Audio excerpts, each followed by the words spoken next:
Baik, mari kita lanjutkan dengan tata laksana terapi epilepsi. Nah, pada video pembelajaran sebelumnya saya sudah menyampaikan obat-obat apa saja yang dapat digunakan pada terapi epilepsi ya. Dimana memang sebagian besar pasien epilepsi itu sampai saat ini masih tergantung dan menggunakan obat-obatan karena memang prognosisnya itu tidak 100% pasien bisa sembuh, sehingga sebagian pasien masih tetap menggunakan obat-obatan sampai akhir hayatnya. Akan tetapi, dalam terapi pada penyandang epilepsi ini, kita tidak saja hanya mengandalkan obat-obatan, tetapi ada mungkin terapi lain yang dapat digunakan. Nah, sekedar mengulangi bahwa tujuan dari terapi epilepsi, apapun itu, apakah dengan obat ataupun terapi lain, ini intinya adalah mengupayakan penyandang epilepsi itu dapat hidup normal ya, seperti orang yang lain yang tidak mengalami epilepsi, dan tercapainya kualitas hidup yang optimal. Apa yang dimaksud dengan kualitas hidup yang optimal? Di sini pasien dapat melakukan aktivitasnya sehari-hari tanpa terganggu oleh kejang epilepsi yang mungkin saja mengganggu pemikiran, kemampuan untuk menyelesaikan pekerjaan rutin sehari-hari. Lebih spesifik lagi mungkin mengerjakan pekerjaan rutin di kantor yang sifatnya lebih produktif ya dalam menjalankan hidup. Tentu saja seorang sebagian besar bekerja ya, sehingga tetap mampu memenuhi nafkah ekonomi keluarga ya, serta tentu saja menurunkan kemungkinan terjadinya retardasi mental atau keterbelakangan mental ya pada pasien epilepsi, sehingga pasien tersebut atau penyandang epilepsi tersebut dapat hidup bersosialisasi dengan warga masyarakat, dengan keluarga, ataupun dengan lingkungan pekerjaannya sehari-hari. Nah, sasarannya adalah mencegah supaya tidak terjadinya kejang dan meminimalkan efek samping obat. Ya, karena apabila pasien epilepsi ini menggunakan obat, ada kemungkinan efek samping yang bisa terjadi, yang bisa saja itu sangat mengganggu dan membahayakan nyawa ya. Tapi nanti bisa kita lihat pada slide berikutnya efek samping apa saja pada masing-masing obat yang perlu menjadi perhatian dalam memonitor perkembangan terapi penyandang epilepsi ya. Dan mana efek samping yang sifatnya minor yang dapat diatasi ataupun mungkin yang tidak terlalu berbahaya gitu. Nah, strateginya tadi adalah mencegah atau menurunkan lepasnya muatan listrik saraf yang berlebihan melalui perubahan pada kanal ion atau mengatur ketersediaan neurotransmitter ya. Nah, ini umumnya adalah ketika menggunakan obat-obatan. Nah, ada terapi lain untuk penyandang epilepsi yang tidak merupakan atau tidak berupa pemberian obat ya. Kita sebut dengan terapi non farmakologi. Tidak seperti terapi lainnya, yang paling penting dalam terapi non farmakologi pada pasien epilepsi atau pada penyandang epilepsi ini adalah mengedukasi pasien. Pasien harus tahu dan sadar bahwa dirinya adalah penyandang epilepsi. Pasien harus diberitahu dan harus diberi pemahaman apa yang terjadi pada dirinya ketika mengalami serangan epilepsi. Kenapa? Karena bagian besar pasien itu tidak sadar ketika dia mengalami kejang epilepsi. Dan apa dampak yang terjadi ketika kejang itu terjadi pada kondisi-kondisi yang tidak aman dalam tanda kutip ya. Misalnya ketika pasien sedang di jalan, ketika pasien mungkin sedang menaiki tangga, nah ini kan mungkin berisiko jatuh ya. Atau pasien bisa mengalami kecelakaan yang mana akan berbahaya bagi dirinya ya. Kemudian yang kedua adalah pasien harus diajari mengenal faktor pemicu terjadinya epilepsi, atau mungkin yang perlu diajari ini tidak hanya sekedar pasien sendiri, tapi mungkin juga orang-orang yang di dekat pasien seperti keluarga ya, rekan kerja mungkin yang mungkin bisa diberikan informasi apa sih yang menyebabkan pasien ini mengalami kejang ya, faktor-faktor apa saja yang dapat memicu ya, sehingga tujuan dari terapi ya umumnya ini adalah berupa sebuah konseling ya, karena ini merupakan sebuah edukasi atau pemberian pemahaman kepada orang lain yang nantinya orang lain tersebut atau pasien itu sendiri mengenali faktor-faktor pemicu yang menimbulkan serangan epilepsi pada pasien. Dan ini mungkin tidak sama antar pasien. Pasien A mungkin bisa saja dipicu oleh stres yang berlebihan. Sementara itu pasien yang lain mungkin faktor pemicunya juga berbeda gitu ya. Mungkin bisa sama atau berbeda. Contohnya adalah ya mungkin olahraga yang menimbulkan stres gitu, olahraga yang begitu berat, yang melelahkan, olahraga yang memerlukan kemampuan berpikir. Mungkin ini tidak cocok untuk pasien-pasien epilepsi karena tingginya ketegangan, kemudian banyaknya tenaga yang dikeluarkan, ini mungkin bisa memicu terjadinya serangan epilepsi. Pada orang-orang tertentu ya, serangan kejang itu bisa terjadi karena mungkin mengkonsumsi suatu minuman ya, seperti minuman beralkohol, kemudian kopi yang berlebihan ya. Kemudian perubahan jadwal tidur, kelelahan, terlambat makan, macam-macam pemicunya ya. Nah, sehingga kita harus bisa menanyakan kepada keluarga pasien, apa sih faktor-faktor yang umumnya memicu terjadinya serangan epilepsi pada pasien. Dan ini dicatat dan disampaikan kembali kepada keluarga pasien ataupun kepada pasien itu sendiri. Sehingga tujuannya adalah kita harus bisa memberikan cara atau langkah-langkah untuk menghindari faktor pemicu ini baik kepada pasien ataupun kepada keluarganya, gitu ya. Dengan demikian, ya ini mungkin akan mengurangi terjadinya serangan epilepsi. Nah, kemudian untuk obat-obat tentu saja menggunakan obat-obat anti epilepsi yang telah kita bahas dan bicarakan pada video pembelajaran sebelumnya. Nah, kemudian pasien epilepsi ketika dia telah didiagnosa mengalami epilepsi harus mendapatkan pengobatan sedini mungkin dan secepat mungkin. Langkah pertama yang harus dilakukan ya ketika mungkin kita mengetahui bahwa salah satu dari anggota keluarga kita itu adalah penyandang epilepsi, dari gejalanya kita harus memastikan dan memeriksakannya kepada dokter. Ya. Nah, dokter di sini akan membuat suatu penegakan diagnosa dan memutuskan apakah memang kejang yang terjadi pada pasien itu merupakan kejang epilepsi dengan perangkat tools atau alat untuk mendiagnosa. Ya. Sehingga diagnosa itu bulat, tajam dan pasti ya pasien mengalami epilepsi. Nah, ketika diagnosa itu telah dibuat dan ditegakkan oleh dokter, maka pasien diharapkan menjalankan terapi sedini mungkin. Nah, kemudian prinsip umum ini yang menentukan bukan pasien ataupun keluarga, bapak atau ibunya, tapi adalah klinisi atau dokter.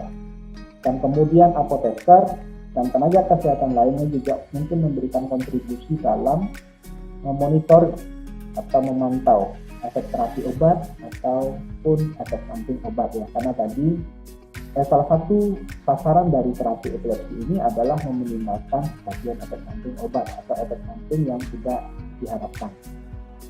Nah, sehingga tenaga kesehatan seperti apoteker, dokter, perawat di sini memiliki peran penting ya, termasuk keluarga pasien memiliki peranan penting untuk mencapai tujuan terapi dari pasien yang mengalami epilepsi. Nah, ketika akan meresapkan anti epilepsi ya, ini yang harus dipahami oleh klinisi atau dokter ya. Yang pertama adalah prinsipnya monoterapi itu selalu lebih baik daripada terapi kombinasi dalam pengobatan epilepsi. Kenapa? Seperti yang saya bilang tadi, bahwa setiap penggunaan obat itu berpotensi menimbulkan efek samping. Pengobatan epilepsi ini umumnya pasien akan meminum obat secara terus-menerus atau dalam jangka waktu yang lama. Sehingga efek samping obat itu cepat atau lambat mestinya akan muncul. Yang paling penting di sini adalah mengenali efek samping itu, kapan terjadinya, dan apa tindak lanjut yang dapat dilakukan untuk meminimalkan efek samping. Semakin banyak obat yang digunakan, tentu saja potensi efek sampingnya semakin besar. Dan ini harus segera diketahui dan harus dilakukan evaluasi terapi. Nah, kalau pasien tidak melakukan evaluasi terapi, klinisi juga tidak memperhatikan, maka tujuan untuk meminimalkan kejadian efek samping obat tadi tidak akan dapat tercapai. Nah, kemudian penggunaan satu obat atau monoterapi ini tentu saja ada korelasinya dengan kepatuhan pasien.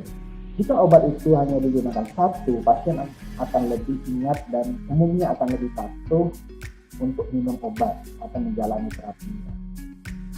Dan yang ketiga, belum ada bukti hasil uji klinik yang menyimpulkan bahwa penggunaan terapi kombinasi dengan 2 obat ataupun 3 obat itu outcome terapinya atau hasil terapinya itu lebih baik daripada monoterapi.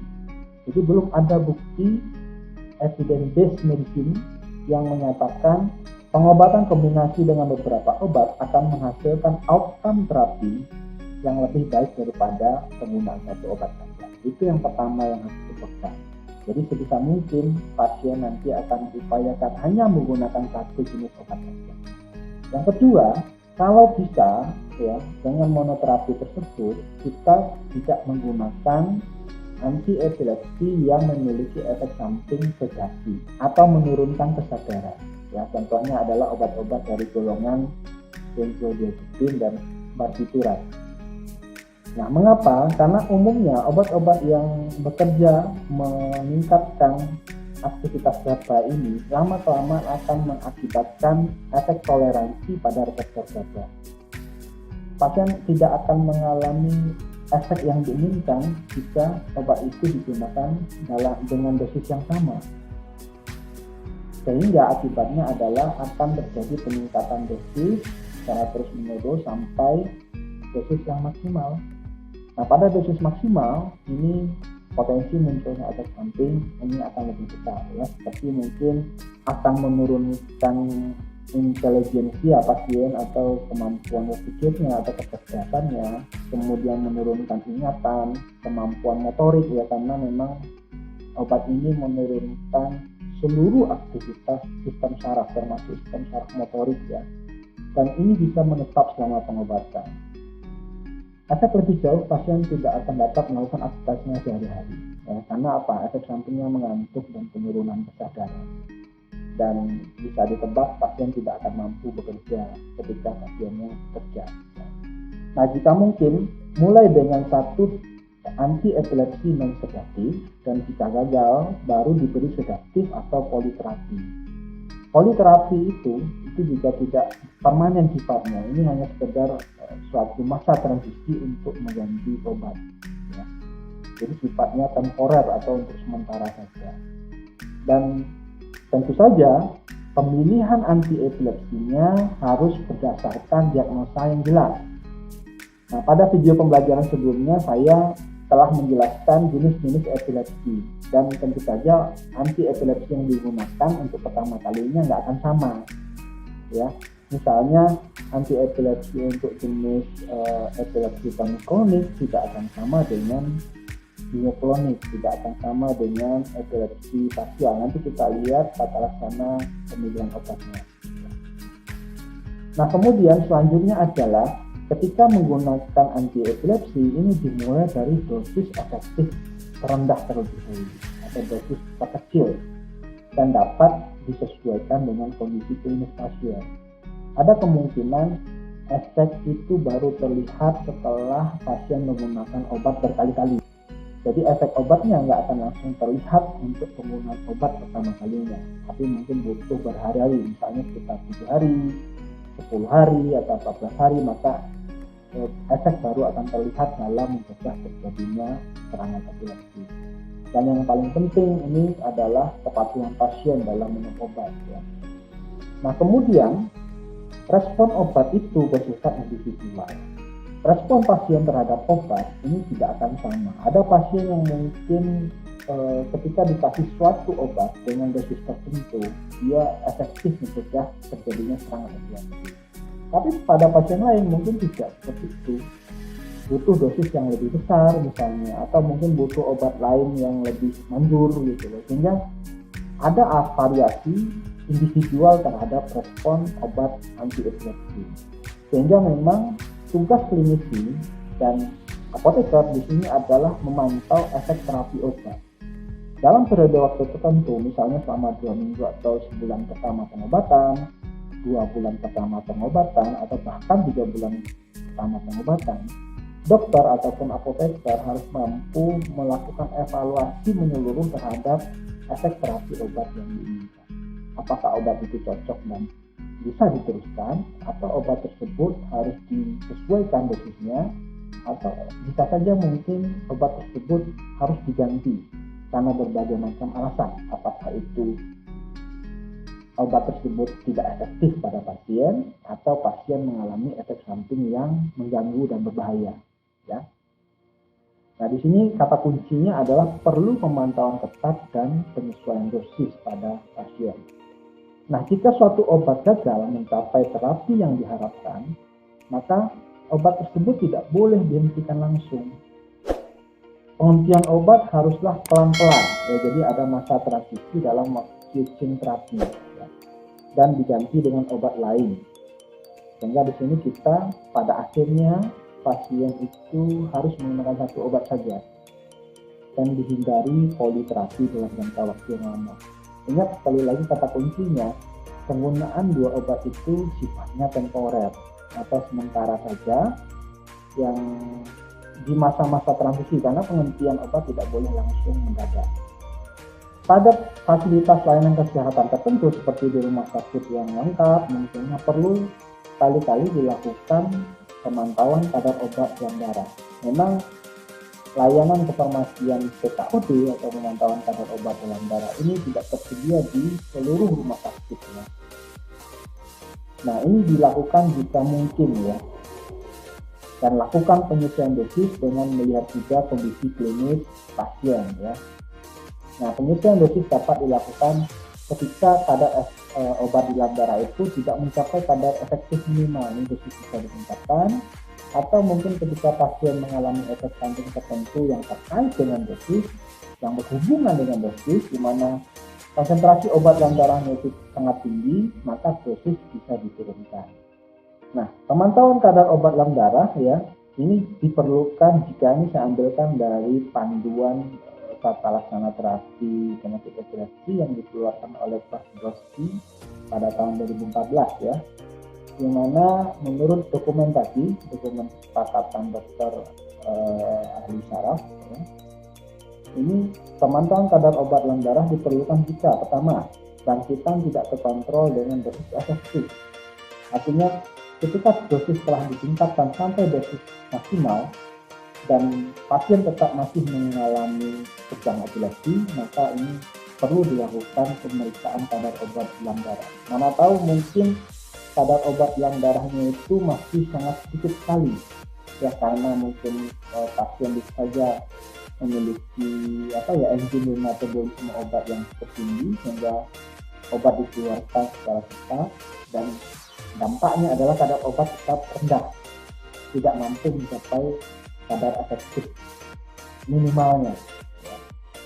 Ini perlu ditegakkan kalau ada fasilitas untuk melakukan pemeriksaan kadar obat dalam darah.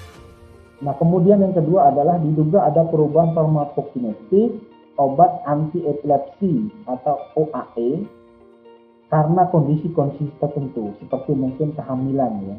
Nah, kondisi hamil, ya, ini mungkin mengakibatkan perubahan kadar-kadar enzim tertentu di dalam tubuh, ya. Kemudian penyakit hati, pasien mengalami penurunan fungsi hati, kecepatan metabolisme obat mungkin akan terpengaruh. Penyakit ginjal, kecepatan ekskresi obat mungkin akan terpengaruh. Ada problem atau masalah pada saluran cerna, tentu saja ini mungkin dapat mengakibatkan buruknya absorpsi obat. Kondisi-kondisi seperti ini perlu ditegakkan dan perlu dipastikan pada pasien, yang mana kondisi ini akan berdampak pada kadar obat dalam darah. Nah, ketika kadar obat dalam darah ini menjadi sangat kecil sekali, maka efek obat tidak akan terlihat. Akan tetapi jika kadar obat dalam darah begitu tinggi, melebihi kadar efektif maksimalnya, masuk ke area kadar toksik, maka tentu saja pasien di sini akan mengalami efek samping yang sangat berbahaya. Kemudian pemeriksaan kadar obat dalam darah ini juga bisa digunakan atau diperlukan untuk mengecek kepatuhan pasien minum obat. Ya, ada kemungkinan pasien epilepsi ini mungkin berbohong, tidak patuh minum obat. Ini bisa ditegakkan dengan pemeriksaan kadar obat dalam darah. Dimana kalau pasien umumnya tidak patuh minum anti epilepsi, kadar obat dalam darahnya mestinya rendah. Ya. Kemudian setelah penggantian dosis atau regimen obat anti epilepsi, ya, pada saat melakukan switching atau pergantian obat, maka kadar obat dalam darah, khususnya obat yang baru, ya ini tentu saja tidak langsung tinggi gitu ya, karena dia dimulai dari dosis tertentu juga nanti. Dan ketika ada kecurigaan atau potensi interaksi obat, bisa saja mungkin pasien epilepsi ini tidak hanya mengalami epilepsi saja, tapi mungkin mengalami penyakit lain dan menggunakan obat, ada kemungkinan terjadinya interaksi obat yang akan berpengaruh pada kadar obat dalam darah, ya, terutama kadar anti epilepsinya, atau obat dengan makanan dan lain sebagainya. Nah, ini adalah pilihan anti epilepsi berdasarkan jenis epilepsi yang dikeluarkan oleh Perdosi tahun 2014 ya. Nanti Anda bisa klik ya, atau Anda search di internet tentang panduan pengobatan epilepsi yang dikeluarkan oleh Perdosi tahun 2014. Atau mungkin juga Anda bisa lihat di buku literatur lain ya, seperti mungkin buku farmakoterapi Pathophysiology Approach edisi 10 tahun 2017 di Piro dan kawan-kawan. Nah, yang pertama ya, ini sini kita bisa lihat ya, di kolom pertama itu ada sindrom epilepsi, yang ini ada jenisnya childhood absent epilepsy, ini yang absen tadi yang umumnya terjadi pada anak-anak. Yang kita bisa lihat obat ini pertama etosuximib ya, ini mempengaruhi kadar ion kalsium. Kemudian ada lamotrigine dan asam sulfat ya, atau sodium sulfat. Nah, obat tambahannya mungkin bisa Anda lihat pada kolom ketiga dan lini ketiganya ya, bisa Anda lihat di sini ada clobazam, clonazepam dan levetiracetam. Ini adalah golongan dari benzodiazepin yang punya efek sedasi. Nah, tadi mengapa kok disampaikan bahwa hindari penggunaan obat-obatan yang mengakibatkan efek sedasi ya. Nah, di sini bisa kita lihat dan bisa kita pahami obat-obat yang memiliki efek sedasi ini ditaruh di lini ketiga, bukan obat lini pertama.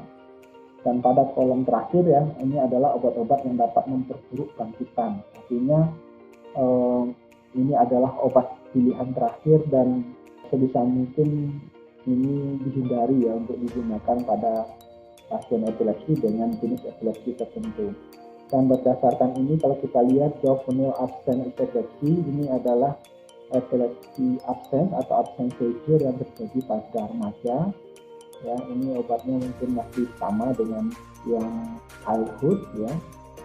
Tapi Anda bisa lihat anti epilepsi pada epilepsi dengan bangkitan umum kronik saja ya, tanpa adanya penyakit lain. Ini obatnya berbeda dengan yang absent epilepsi ya.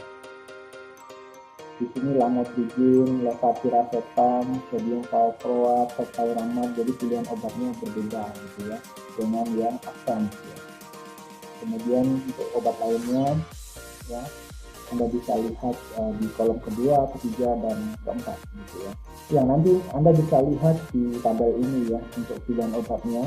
Tetapi sebenarnya untuk obat ini pertama ini adalah ranah dokter ya untuk memilih anti epilepsi pertama kalinya pada pasien yang baru diagnosa. Dan pada kolom-kolom berikutnya ini bisa juga menjadi perhatian dokter dan apoteker ya, tentu saja pada saat melakukan evaluasi terapi ini bisa melihat panduan ini untuk memilihkan obat pengganti, di mana obat pengganti ini nantinya akan diberikan juga pada pasien ya. Untuk pertama mungkin menggunakan 2 obat sekaligus dalam masa transisi sambil menurunkan dosis obat pertama secara perlahan. Dan pada slide berikutnya ini ya, ini masih sama, yaitu pilihan obat berdasarkan jenis epilepsinya. Cuma di sini jenisnya lain ya. Ada di sini ya, late onset childhood particular epilepsy ya, yang tidak termasuk tidak sama dengan ilai tadi ya, tapi ini mungkin lebih kompleks gitu. Pada slide berikutnya juga sama, ada epilepsi ya dengan gelombang paku kontinu selama tidur ya. Kemudian ada sindrom untuk Klassner, epilepsi statik miokronik ya, ini tadi yang seperti sempatan ya. Ketika di sini ya, ini rujuk ke ahli non pediatrik. Nah, obatnya adalah sodium valproat untuk sindrom Lennox-Gastaut, yang untuk epilepsi statik miokronik ini rujuk ke dokter ya. Nah, kemudian pada slide berikutnya adalah panduan dosis ya. Nah, tadi prinsipnya ini dimulai dari dosis terendah ya, dosis efektif minimal ya. Nah, ini Anda bisa lihat dosis awal harian untuk masing-masing obat ya, seperti phenytoin itu harus dimulai dari 200 mg ya untuk orang dewasa. Kalau untuk anak-anak nanti menyesuaikan berat badan di panduan dosis masing-masing obat ya. Anda mungkin bisa lihat untuk panduan dosis lengkap pada masing-masing obat, itu bisa dilihat di nims.com gitu ya. Nah, kemudian bisa kita lihat di sini ya, phenytoin atau asal valproat di sini untuk orang dewasa ya. Ini dosis awalnya tentulah yang untuk phenytoin 200 dan untuk asal valproat itu 500 ya untuk orang dewasa. Nah, ini bisa ditingkatkan ya, bisa ditingkatkan untuk dosis rumbatan per hari ya. Ini kalau untuk phenytoin bisa maksimal 400 ya, sedangkan asam valproat itu bisa 2500 ya.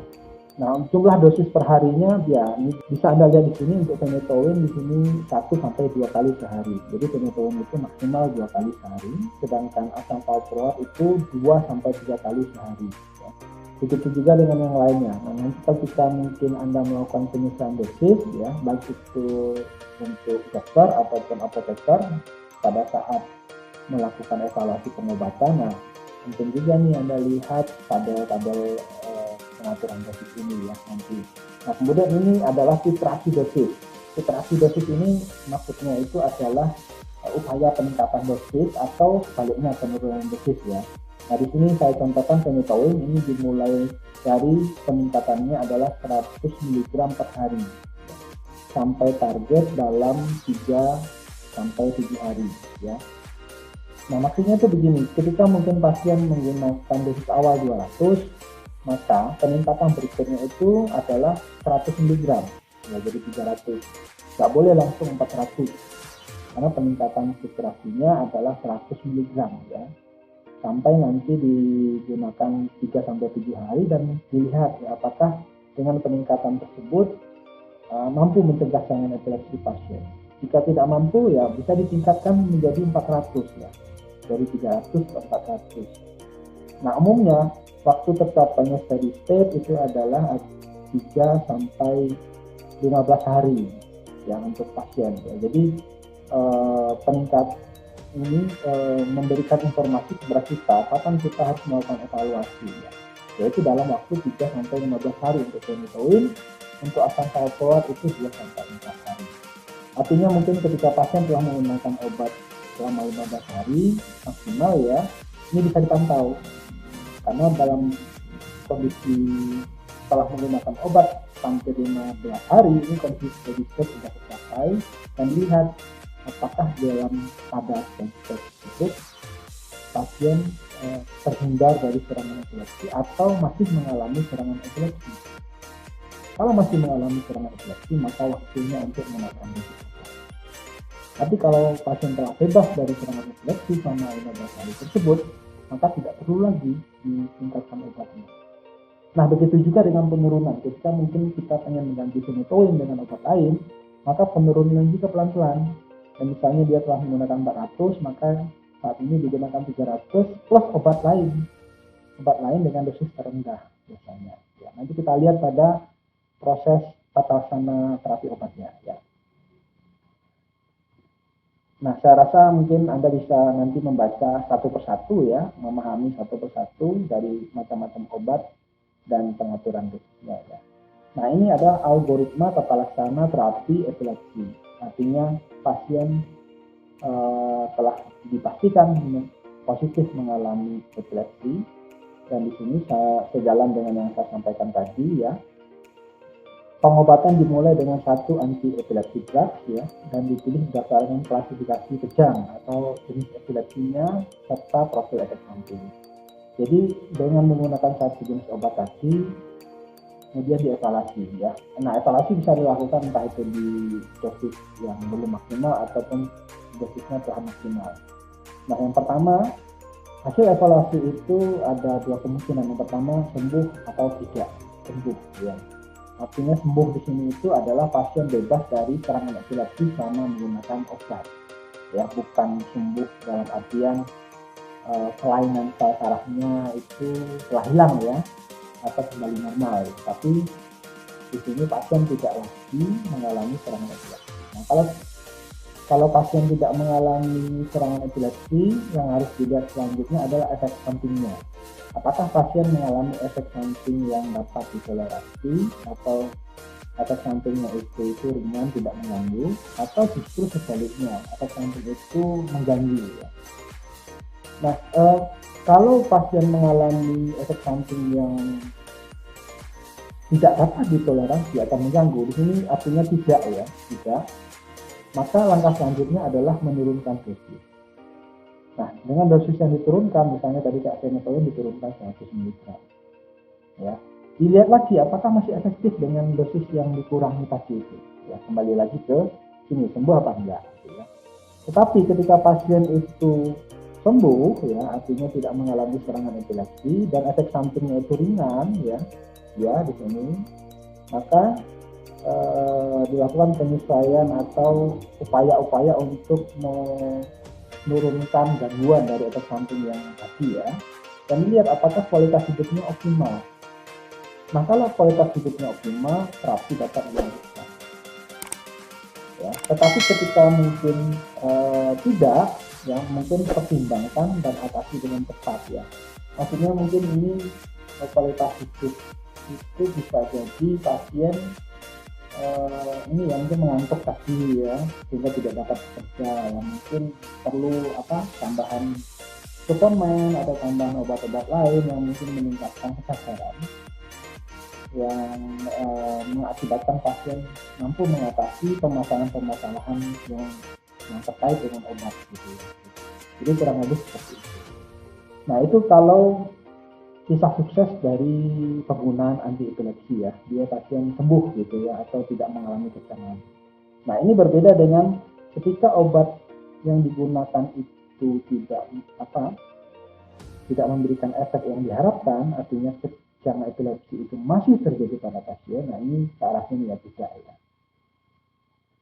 Pasien tidak sembuh ya. Kemudian artinya serangan epilepsi masih terjadi, dan kita lihat apakah selain obat tidak berefek, apakah efek samping obat terlihat atau tidak. Dan kalau terlihat, apakah efek sampingnya dapat ditoleransi atau tidak. Nah, jika pasien tidak sembuh atau masih mengalami kejang dan efek sampingnya ada dan dapat ditoleransi, maka yang perlu dilakukan adalah meningkatkan dosis anti epilepsi yang digunakan. Dan nanti dievaluasi lagi, apakah dengan peningkatan dosis itu pasien bisa bebas kejang atau tidak. Jika bebas kejang, ke arahnya ke sini ya. Tapi jika dosis ditingkatkan, tapi pasien masih tidak sembuh, ya, kalau masih efek sampingnya masih ringan, ya tingkatkan lagi dosisnya. Nah, itu yang pertama. Yang kedua, jika pasien tidak sembuh atau masih mengalami kejang dan mengalami efek samping obat yang mengganggu, ya, ini tidak ya, maka langkah selanjutnya adalah turunkan dosis dan siap-siap untuk disubstitusi atau dikombinasi dengan obat lain atau anti epilepsi kedua di sini ya. Nah, artinya pada kondisi ini ya, pasien menerima anti epilepsi yang pertama itu dengan dosis yang diturunkan, dan ada penambahan anti epilepsi kedua dari golongan lain mungkin dengan dosis minimal ya. Nah, ini pelan-pelan ya dilihat ya, apakah dengan penggunaan dua obat ini untuk sementara pasien mengalami apakah efek yang dihasilkan itu mampu mencegah terjadinya serangan epilepsi atau tidak. Nah, jika mampu mencegah, artinya dia sembuh ya. Iya. Maka langkah selanjutnya adalah menurunkan dosis pelan-pelan untuk AED1 ya, atau obat yang pertama, dan tetap gunakan anti epilepsi yang kedua, tentu saja dengan dosis yang ditingkatkan. Sampai akhirnya nanti anti epilepsi yang pertama itu bisa dihentikan. Sebab dia harus pelan-pelan diturunkan per 100 mg untuk penicillin kemarin ya. Nah ini bisa di akhirnya pasien menggunakan satu obat saja, yaitu anti epilepsi yang kedua, tentu saja dengan dosis yang disesuaikan, dan dilihat lagi atau dikaji lagi apakah semua bisa. Ya. Nah jika pasien tidak sembuh ya, artinya ketika mungkin diberikan kombinasi obat ya tidak sembuh, maka dilihat lagi efek sampingnya apakah dapat ditoleransi. Jika iya, tingkatkan dosis AED2, cek interaksi dan cek kepatuhan ya. Bisa saja mungkin tidak sembuh dan efek sampingnya ringan, bisa saja diakibatkan karena dosis AED kedua ini belum optimal, atau pasien tidak patuh minum obat. Kenapa? Karena di sini ada 2 obat yang mesti diminum. Nah, 2 obat yang diminum ini dengan regimen mungkin berbeda-beda, ini mengakibatkan pasien itu kadang lupa untuk minum obat, atau mungkin ya pasien malas gitu minum obat. Semakin banyak obat yang harus diminum pasien, umumnya pasien memiliki kecenderungan untuk tidak meminum obat, atau kepatuhan pasien menurun di sini. Nah, sebaliknya jika ada efek samping yang mengganggu atau di sini tidak, ya maka hentikan AED yang tidak efektif dan tambahkan AED lain. Nah, ada kemungkinan di sini penggantian obat untuk 3 kalinya. Ya, jadi seperti itu terus ya. Dan nanti dievaluasi lagi ya, sembuh atau tidak. Kalau sembuh lanjutkan terapi, kalau tidak ya konfirmasi diagnosis apakah memang ada penyakit lain yang mengikuti atau jenis epilepsinya salah diagnosis gitu ya, sehingga pemilihan obatnya juga kurang tepat. Pertimbangkan bedah atau bedah saraf atau anti epilepsi yang lain gitu ya. Nah, ini adalah lanjutan untuk yang kisah sukses tadi ya, yang di sini bahwa pasien kualitas hidupnya optimal, efek sampingnya ringan, pasien tidak mengalami kejang lagi sehingga lanjutkan terapi tadi ya, dan dilihat apakah tidak kambuh lebih dari 2 tahun. Kalau tidak kambuh dalam terapi 2 tahun, bisa dihentikan pengobatan. Tapi kalau kambuh dalam 2 tahun, asesmen kembali ke awal ya.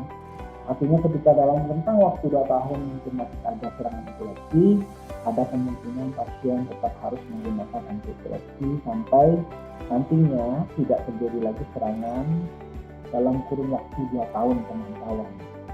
Ya kalau seandainya kambuh ya otomatis pasien menggunakan obat seumur hidup. Nah, itu adalah tata laksana terapi dari penggunaan anti epilepsi. Ya, mudah-mudahan paham ya. Dan saya lanjutkan, salah satu kalau tadi di sini itu ya bisa kita lihat dari tata laksana terapi penyakit ini ya. Kita selaku apoteker dan mungkin nanti juga dokter akan selalu melakukan monitoring dan evaluasi dari terapi anti epilepsi ini ya. Dinilai apakah efektif atau tidak, sembuh atau tidak, sehingga memang peran dari dokter dan apoteker ataupun tenaga kesehatan lain dalam memonitor perkembangan terapi pasien atau evaluasi terapi obat pasien ini sangat besar. Sehingga memang di sini dibutuhkan kolaborasi, komunikasi yang baik antar profesi ya dalam menentukan regimen terapi yang terbaik untuk pasien. Nah, sehingga dengan diharapkan dengan begitu tujuan terapi dari epilepsi ini atau tujuan terapi yang diharapkan untuk pasien ini dapat tercapai. Ya, jelas ya. Nah, pada slide berikutnya adalah yang dimonitor selain dari efek terapi sembuh atau tidak, ada efek samping obat. Tadi saya mengatakan bahwa efek samping yang mungkin terjadi itu bisa berbahaya, bisa mengganggu pasien atau memperburuk keadaan pasien sehingga memerlukan penyesuaian terapi lebih lanjut, ataupun efek samping minor ya. Nah, di dalam tabel ini ya telah tersedia efek samping yang mengancam jiwa pada masing-masing obat. Ini memang tidak perlu dihafalkan karena nggak mungkin akan hafal ya. tapi perlu disimpan dan nanti bisa dilihat ketika dibutuhkan ya. Ya, misalnya dalam pemanduan terapi karbamazepin. Apa sih efek samping yang mungkin mengancam jiwa pasien? Nah, di sini ada anemia aplastik. Berarti dalam kurun waktu tertentu, misalnya sekali sebulan atau sekali 3 bulan, pasien diminta untuk cek darah lengkap ya. Nanti akan dilihat apakah jumlah hemoglobin ya, sel darah merah, sel darah putih, itu nanti bisa memberikan informasi apakah dalam kurun waktu pengobatan tadi pasien mengalami anemia aplastik atau tidak. Kemudian pasien mengalami efek hepatotoksik atau tidak ya, di sini hepatotoksitas. Mungkin bisa dilihat dari kadar SGPT, SGOT-nya. Nah, kalau pasien mengalami penurunan fungsi hati, hepatotoksitas atau mengalami anemia, maka efek samping ini termasuk pada efek samping yang tidak dapat ditoleransi atau yang berbahaya atau yang mengancam jiwa. Sehingga tadi perlu ada pertimbangan untuk menurunkan dosis atau mengganti obat. Ya, jadi pertimbangan efek samping ini bisa menjadi penentu dalam perubahan regimen terapi pasien. Nah, sementara itu untuk karbamazepin ya ada efek samping minor seperti dizziness ya. Pasien pusing ya. Nah, mungkin ini bisa diakali dengan meminum obat sebelum tidur malam gitu ya. Ataksia, diplopia, gangguan penglihatan, mual, kelelahan, ini mungkin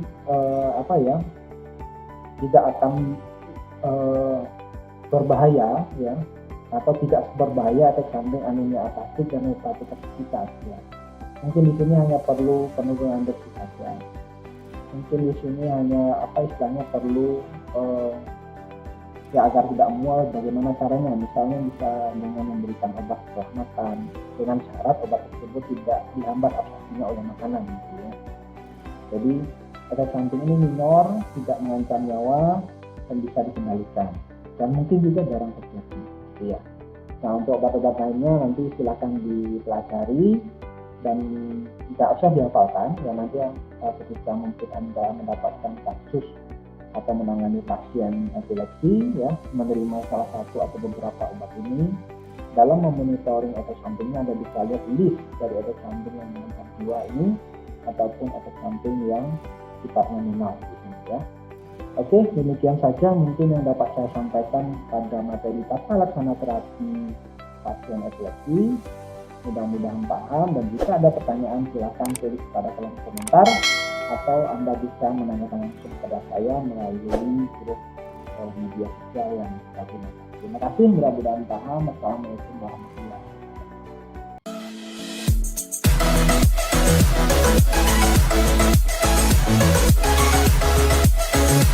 wabarakatuh.